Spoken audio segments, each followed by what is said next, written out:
Pues en Asefarma damos la bienvenida a Jaime Espolita, presidente de la Sociedad Española de Farmacéuticos Rurales, farmacéutico también en activo. Y hemos querido invitarle a los podcasts de Asefarma porque ponemos el foco en la actualidad del sector farmacéutico todas las mañanas con nuestra newsletter de noticias. Y el año pasado una de las noticias más repetidas, que más desencadenaron debate en el sector, fue la farmacia rural. Se puso el foco, pues no por primera vez en mucho tiempo, pero sí de una manera un poco más intensa, en la farmacia rural. Entonces hemos traído a la persona que creemos que nos puede contar mucho mejor cuál es la realidad de nuestras farmacias rurales, Jaime Espolita. La primera pregunta es pues muy sencilla y a la vez un poquito comprometida porque los datos varían. ¿Cuántas farmacias rurales hay a día de hoy en España, Jaime? Pues, a ver, oficialmente se consideran farmacias rurales las de poblaciones de menos de 5.000 habitantes, que son poblaciones con una o dos oficinas de farmacia nada más.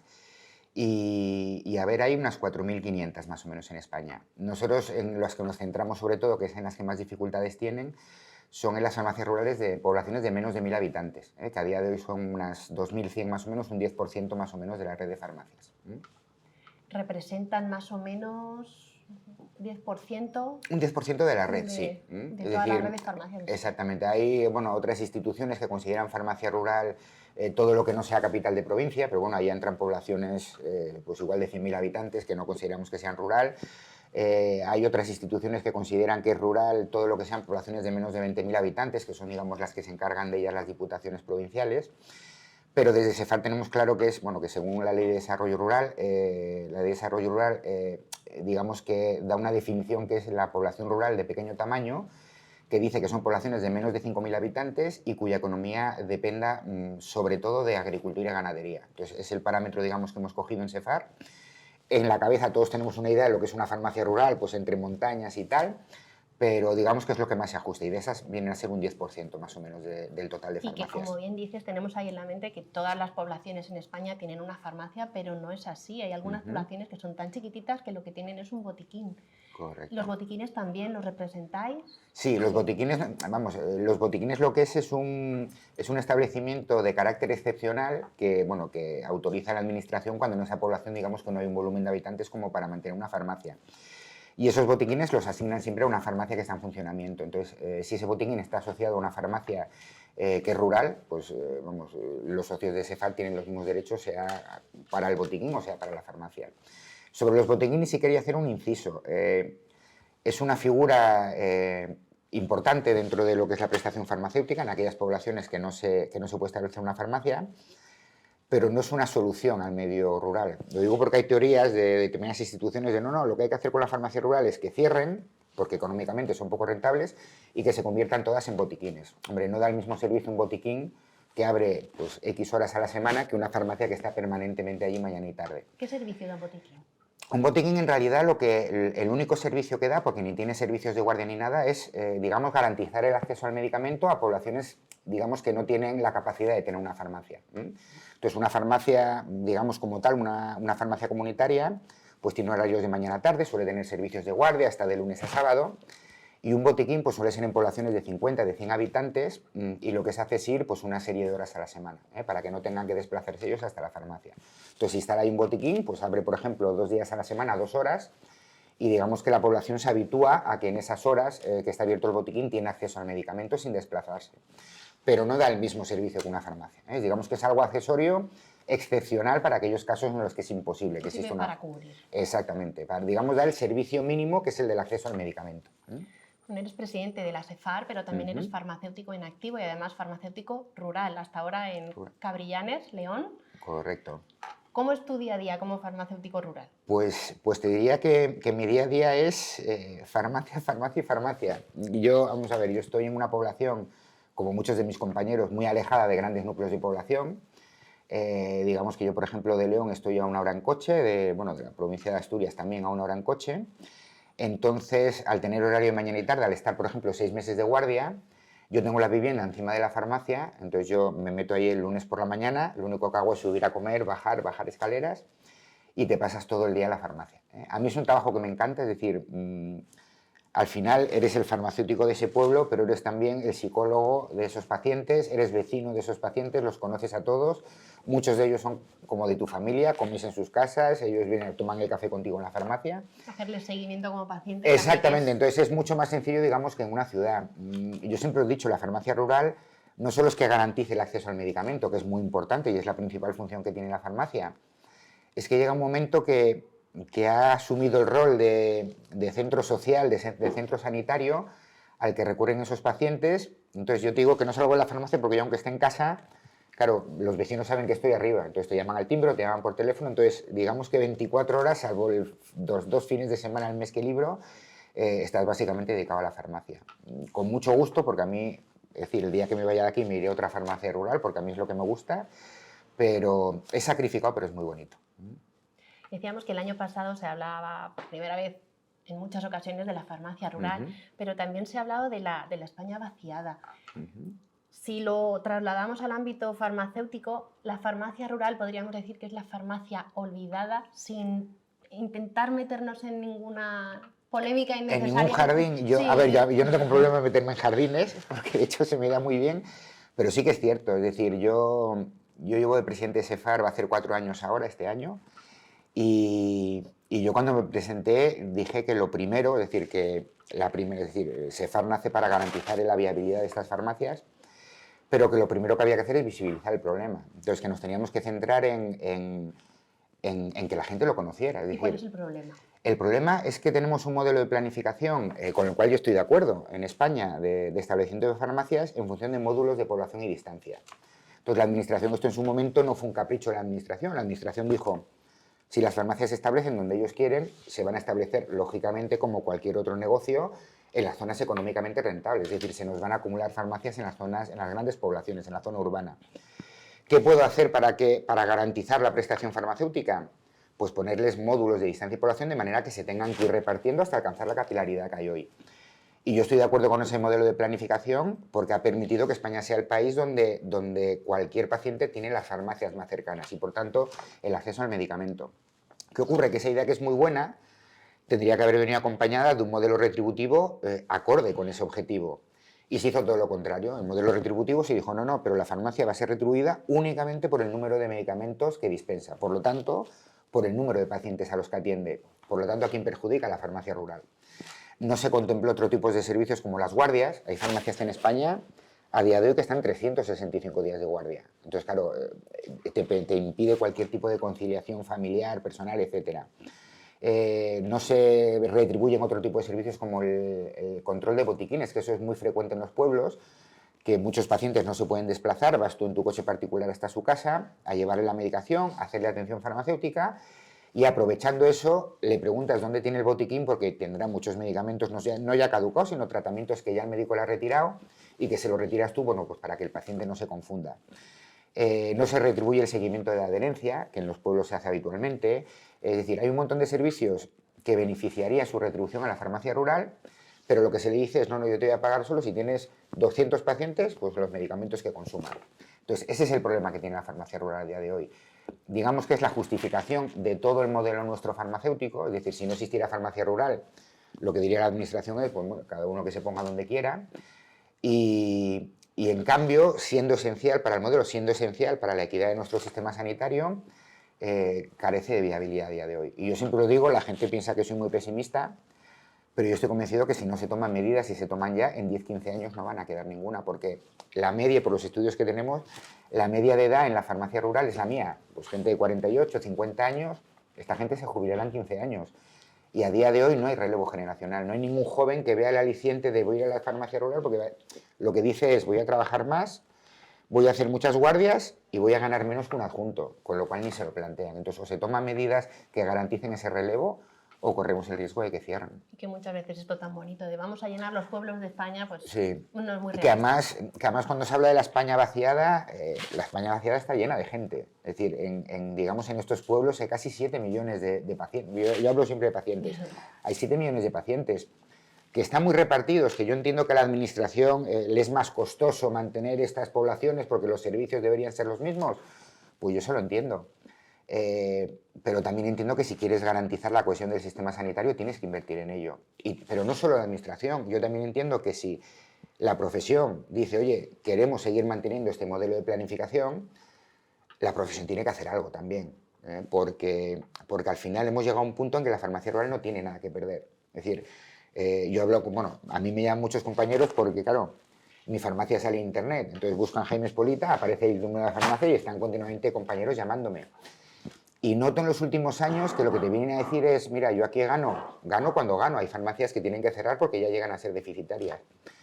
Yo gano lo justo para vivir, yo no me puedo mover de aquí por nuestro sistema de planificación, mi farmacia a día de hoy no vale nada porque nadie la quiere y se empiezan a plantear que igual este modelo de planificación no les interesa. Y ya te empiezan a hablar de, oye, pues EFAR debería plantearse ir a Europa. Yo soy enemigo de eso porque yo considero que el modelo que tenemos en España es un lujo, pero hay que empezar a moverse para mantenerlo, porque es muy fácil hablar. Yo siempre lo digo, yo estoy cansado de palmaditas en la espalda, ya no quiero más palmaditas en la espalda, ya no me quiero que me digan más veces que qué gran trabajo hacemos, que qué esenciales somos. Yo quiero que se empiece a pagar el trabajo de la farmacia rural. Y dentro de esas acciones de movilización y de visibilización de la farmacia rural, entraría el programa de la farmacia comunitaria rural que habéis cerrado recientemente con el Consejo. Cuéntanos. Nosotros no, es decir, el programa, nosotros sí que es verdad que llevamos muchos años siendo muy pesados, no solo con el Consejo, con los colegios, con las distintas administraciones, con los medios de comunicación, sobre el problema de la farmacia rural. Nos enteramos a través de uno de los ministerios que estaba implicado, pues que se iba a firmar un programa piloto entre el Consejo General de Farmacéuticos de España y tres del Ministerio, el de Reto Demográfico, el de Sanidad y el de Servicios Sociales. A nosotros nadie nos había consultado nada, nosotros nos enteramos que iba a haber ese programa y no nos preocupa, entre comillas, nos gustaría que nos preguntaran porque al final los que conocemos la farmacia rural a fondo somos nosotros.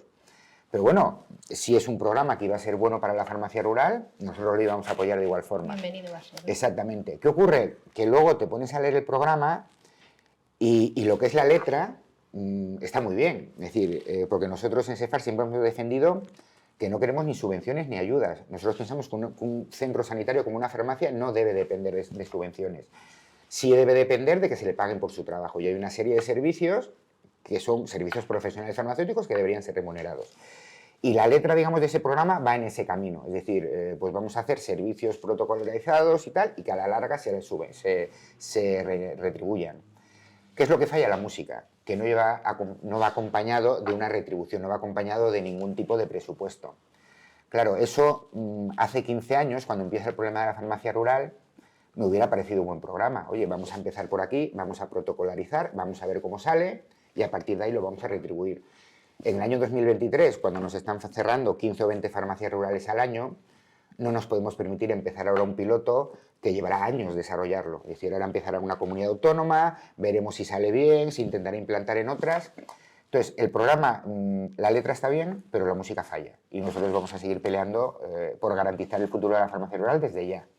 ¿Qué tipo de medidas crees que deberían ponerse ya en marcha para garantizar ese relevo generacional del que hablabas antes para la farmacia rural? Pues aquí hay dos soluciones. Una es cambiar el modelo retributivo. Yo ni siquiera pido que se cambie para todas. Yo entiendo que haya un 60, un 50, un 80% de las farmacias que digan a mí me interesa el modelo retributivo actual.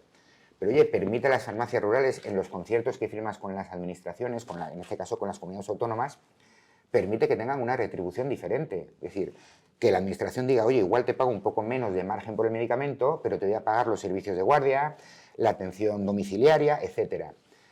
No se nos permite, porque se dice, no, porque eso rompería el modelo. Bueno, pues entonces, una de dos. Si no se cambia eso, y no queremos, porque nosotros no queremos recurrir a subvenciones, porque las subvenciones al final son parches. Es decir, a mí si mañana me dice un colegio o el consejo, oye, pues mira, hemos conseguido que de los fondos europeos de no sé qué, pues destinen 30 millones a la farmacia rural. Pues muy bien, pero dentro de 5 años va a seguir habiendo ese dinero. Tiene que ser algo estructural.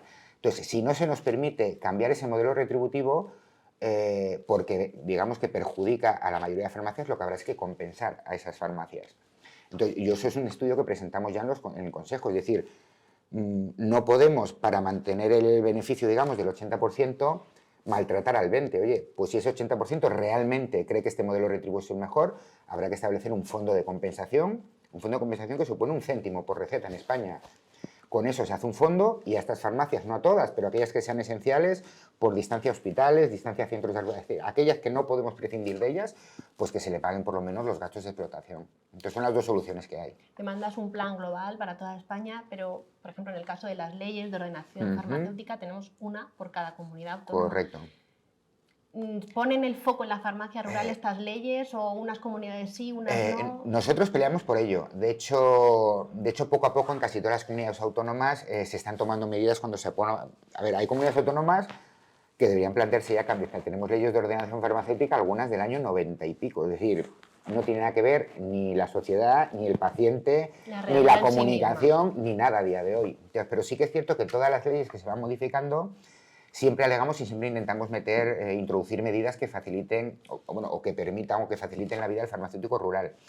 A nivel ley de ordenación farmacéutica es difícil, es decir, ahí no se pueden cambiar, no se habla de modelos retributivos, sí que intentamos, pues, por ejemplo, que tengan más puntos a la hora de un concurso, es decir, si yo llega un momento en que mi farmacia ya no me es rentable, por lo menos que me dé una salida y que pueda ir a otro tipo de farmacia y que tenga esos beneficios.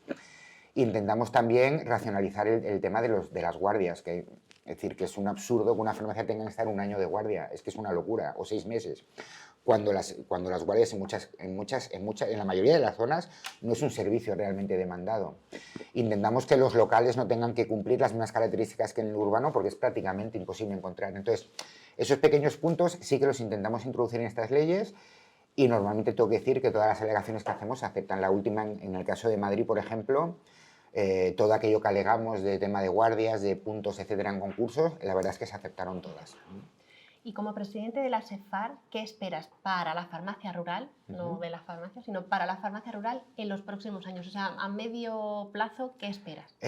Pues yo espero que de verdad se tomen medidas estructurales, es decir, que nos dejemos de parches, y se tomen medidas estructurales que garanticen su futuro. Es decir, que todos aquellos servicios, no solo sanitarios, sino sociales que está realizando la farmacia rural, nos sentemos en una mesa todos, es decir, la profesión, el consejo, los colegios, la administración, sea autonómica o sea nacional, y la farmacia rural, y nos pongamos en serio a resolver el problema. Porque ya digo, todo lo que sean parches no solo va a perjudicar a la farmacia rural, es que a la larga va a perjudicar a todo el modelo. Y como Jaime Espolita, farmacéutico, ¿qué esperas? Yo medio bromeando te diría, yo espero jubilarme, porque llevo toda la vida trabajando más horas que no veo a la familia, pero ¿qué espero? Pues poder seguir haciendo lo que me gusta. Es decir, yo hay mucha gente que por redes o te llama, es que tú quieres que la farmacia rural, yo no quiero que la farmacia rural esté en la media, yo lo que quiero es que la farmacia rural pueda y yo quiero que me dejen seguir estando en mi pueblo. O sea, yo lo que no quiero es que llegue el momento en que tenga que decir, es decir, ya he renunciado en parte a mi familia, ya he renunciado a la vida social. Es que esto parece raro, pero es que se te casa un hermano y dices, es que me toca de guardia. Y no tengo capacidad económica de contratar a nadie. Es decir, esas cosas, digamos, que las acabas asumiendo. Pero claro, en el momento que digas, oye, es que ya no me es rentable estar aquí, es que ya estoy perdiendo dinero, claro, yo tendré que cerrar mi farmacia con todo el dolor del corazón, y no solo por mí, sino por mis pacientes que se van a quedar sin acceso al medicamento. Entonces, digamos que como Jaime Espolita, lo único que pido es, oye, hasta que me jubile, que me quedan un porrón de años todavía, oye, permitirme que pueda seguir siendo farmacéutico rural. ¿Cómo sería tu día perfecto como farmacéutico rural, como Jaime Espolita? Mi día, pues mi día sería seguir haciendo lo que hago, es decir, seguir atendiendo a la población, exactamente lo mismo. Sí que me gustaría ver más a la familia. Claro, tú ten en cuenta que en estos pequeños núcleos de población, en el momento que tienes hijos, por ejemplo, claro, ya llega el tema de colegios, etcétera, y es raro que puedan vivir en tu población. Yo a día de hoy, no yo, es decir, yo no quiero personalizar, es que hay muchísimos más casos. Claro, yo veo a mi familia los fines de semana y gracias a Dios a ellos les gusta el pueblo y en vacaciones, etcétera, pues vienen conmigo. Pero yo al fin y al cabo, yo soy un hombre. Es que la mayoría de farmacéuticas rurales son mujeres y te llaman y te dicen, no, yo di a luz ayer y hoy estoy en la farmacia. Y claro, y cuando mi hijo cumpla 6 años y se tenga que ir al colegio, o cierro la farmacia y me voy de aquí, o tendrá que irse con mi marido allí. Entonces, claro, es una situación tan esclavista, digamos, en este siglo, que yo lo único que pido es decir, oye, dejarme que siga haciendo lo que estoy haciendo y que pueda ver a mi familia, es decir, quitarme guardias, racionalizarlas, que pueda verlas aunque sea 3 veces a la semana. Es decir, no pedimos mucho tampoco. ¿Qué haces un domingo cualquiera por la tarde, por ejemplo? Pues un domingo, la mitad de los domingos estar de guardia, estar en la farmacia, bueno, son guardias localizadas, normalmente estamos en la vivienda, porque no suele haber urgencia los domingos por la tarde. Y cuando me coincide fin de semana, que no estoy de guardia y que no estoy en el pueblo, pues acercarme, bueno, a Gijón, que es donde vive mi familia, e intentar hacer planes. Es decir, todos los planes que no puedes hacer el resto del año, pues yo creo que nos conocemos ya de rutas, todo Asturias, todo León, etcétera. Pero al final llevas una vida que lo que disfrutas en realidad es estar con tu familia. Es decir, y ya no es cuestión de edad, es decir, yo ahora, dice, no, ir a cena con los amigos, ir de viaje, no, o sea, es decir, yo lo único que anhelo ahora es decir, jolín, ver a mi familia a menudo, o sea, como hace una persona normal. Yo un fin de semana que me digas, no, es que el crío tiene exámenes y vas a tener que estar encerrado en casa, estoy feliz de la vida. ¿Cuál es la última película que habéis visto juntos? La última película, es que nosotros somos más de series. Pues serie, nos vale también. Pues mira, la última serie que estamos viendo ahora, pero más por el crío, es Miércoles, que empezamos a verla esta semana. Yo tengo un problema, y es que yo madrugo mucho, pero madrugo mucho porque ya de por sí, yo soy como mi padre, pues a las 6:30, 7 de la mañana ya estás desvelado. Entonces, vamos, los días que estoy en casa, pues normalmente llego, pues eso, cena al crío, se acuesta, cenamos mi mujer y yo, y ponemos, pues eso, la serie a las 10:00 de la noche. Yo normalmente a mitad de capítulo me quedo dormido, que mi mujer empieza con codazos y tal, pero bueno, ahora mismo la última serie, Miércoles. Y luego aparte, bueno, pues no voy a decir el nombre, pero en cadenas de estas de streaming de series, normalmente es lo que solemos ver. Lo que no solemos ver desde hace años es la televisión. Es decir, te conectas, pones, bueno, el crío anda todo el día con YouTube en la tele y nosotros básicamente con series, con películas sí que alguna vez, pero bueno, como yo me duermo a la media hora no solemos ver muchas. ¿Eres mucho de internet? ¿Compras mucho por internet, por ejemplo? A ver, yo por necesidad compro mucho por internet. Primero porque no me gusta ir de tiendas, yo me agobio, es decir, yo voy a andar probando. Entonces, claro, al estar en un pueblo donde no hay nada, no hay comercio... El problema de la brecha digital la dejamos para otra entrevista. Sí, pero bueno, gracias a Dios va mejorando la cosa. Yo prácticamente todo lo compro por internet, desde ropa a consumibles para la farmacia, absolutamente todo. ¿Y qué es lo último que has comprado? Pues mira, lo último que he comprado es, no es para mí, la auxiliar de mi farmacia, que no maneja muy bien el tema de internet, cada vez que tiene que comprar algo me dice, oye, a ver si me puedes comprar y tal. Y lo último que he comprado creo que son unos moldes para magdalenas y un hilo muy raro de tejer, ¿Para bordar? una lana, sí, pero no es para bordar, es para hacer no sé qué, que luego, bueno, un hilo muy raro que ella me dice, oye, pues pídeme esto y yo es lo último que he comprado. Bueno, Jaime, pues muchísimas gracias. Un placer haber hablado contigo y haber participado en este podcast ASEPharma. Pues muchas gracias a vosotros. A ti. Venga, hasta luego.